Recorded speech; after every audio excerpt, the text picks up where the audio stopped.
Le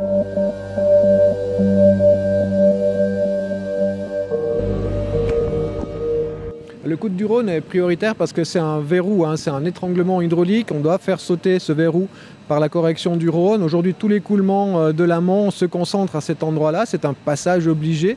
Il s'agit de l'agrandir pour faire passer plus d'eau. On doit faire passer 20 à 50% de plus d'eau que ce qu'on a vu en octobre 2000 en garantissant la sécurité des personnes et des biens.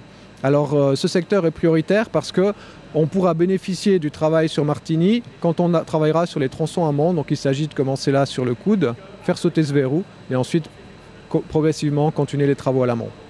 Il y a une grande complexité parce qu'on a une rampe qui est 20 fois la pente moyenne du Rhône qu'on connaît habituellement. On a une embouchure de la Drance avec des phénomènes bidimensionnels en termes d'écoulement. Et puis on a aussi un coude à 90 degrés. Donc le tout mis ensemble est approché par les modèles numériques mais mérite un modèle physique compte tenu des enjeux en présence. Le modèle physique qui consiste à reproduire à l'échelle 1/50e tout ce qui se passe dans la réalité du terrain avec bien sûr les mesures de niveau d'eau, de vitesse, mais aussi le charriage, le fond, comment est-ce qu'il se déplace, est-ce qu'il y a des dépôts, des érosions, et permet d'optimiser le projet. Donc il y a un très grand retour sur investissement, puisque finalement on va pouvoir déplacer des éléments, des blocs de protection de berge, les réduire, les augmenter pour économiser de l'argent au final.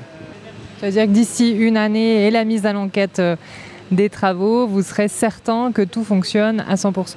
Oui, alors la majeure partie de ces éléments seront utilisés pour la mise à l'enquête du dossier de la mesure prioritaire du coude de Martigny, prévue l'année prochaine, mais sont aussi utiles pour d'autres secteurs. Et finalement, ces modèles physiques nous permettent aussi d'optimiser le chantier directement.